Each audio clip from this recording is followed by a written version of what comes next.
Olá! Sabe, às vezes a gente se pergunta se existe um tipo de sabedoria que vai além do que a gente aprende no dia a dia, né?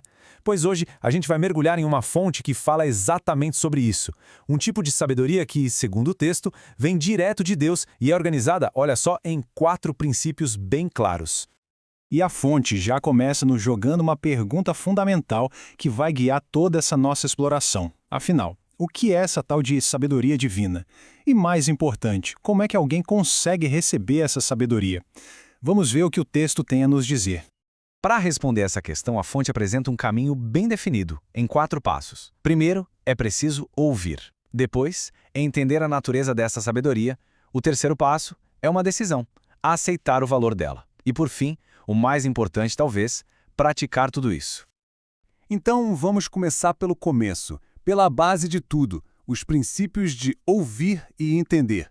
Porque antes de qualquer outra coisa é fundamental compreender o que essa sabedoria realmente é e principalmente de onde ela vem, de acordo com essa fonte.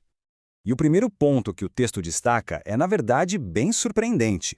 A gente poderia pensar que é um conhecimento secreto, escondido, né? Mas não. Essa sabedoria é descrita como algo público, que clama em voz alta por aí, nos lugares mais comuns, nos caminhos, nas encruzilhadas. Basicamente, ela está acessível para quem quiser ouvir. Tá, mas o que ela é, na essência? A fonte define como algo que se origina em Deus. Pensa só nisso por um instante. Uma sabedoria que existia antes mesmo do mundo ser criado, mas que, ao mesmo tempo, está totalmente disponível para ser vivida, experimentada aqui e agora. E para deixar bem clara essa origem, a fonte nos leva numa viagem no tempo. Essa sabedoria, ela já existia antes dos abismos, antes das fontes de água, antes das montanhas. O texto chega a descrevê-la como a própria arquiteta ao lado de Deus durante a criação. Isso deixa uma coisa muito clara: não é algo que a humanidade inventou. E como a gente reconhece essa sabedoria? Quais são as características dela? Bom, segundo o texto, ela é definida pela sua integridade moral. Ela proclama a verdade, suas palavras são justas, não tem nada de tortuoso ou perverso nela. É uma sabedoria que se mostra de forma clara e direta para quem está disposto a entender. Certo. Uma vez que a gente entende o que é essa sabedoria, a fonte nos leva para o passo seguinte, que é lógico, a decisão de aceitar o valor dela, que é descrito como incomparável. A fonte usa uma imagem muito forte para ilustrar essa decisão, quase como uma balança. De um lado, você tem o peso do conhecimento e da sabedoria. Do outro, o brilho das riquezas do mundo, como ouro, prata.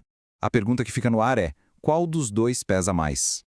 E a fonte não deixa espaço para dúvida sobre essa escolha. A declaração é direta. A sabedoria é melhor que rubis e nada, absolutamente nada que se possa desejar, se compara a ela. A mensagem aqui é que o valor dela vai muito além do material. E o ponto-chave aqui, sabe, é que essa aceitação não é uma coisa que simplesmente acontece do nada. A fonte apresenta isso como uma escolha ativa, um ato de livre-arbítrio mesmo. É uma decisão consciente de alinhar a própria vida com esses princípios. E isso nos leva direto ao último princípio. Depois de ouvir, entender e aceitar, vem a prática. É nesse ponto que o conhecimento vira ação, e com um propósito bem específico. Um aspecto central dessa prática, segundo o texto, é uma redefinição do que seria o temor do Senhor. A ideia não é ter medo de Deus, de forma alguma. É mais sobre ter um respeito tão profundo que leva a pessoa a rejeitar ativamente o que é negativo, a soberba, a arrogância, o mau caminho.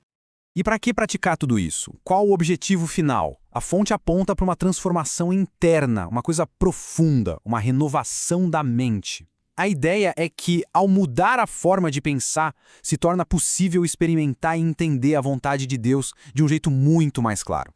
E o propósito maior disso tudo? Será que é um processo só para o bem do indivíduo? Segundo a fonte, não. O objetivo final é ser abençoado para, então, se tornar uma fonte de bênção na vida de outras pessoas.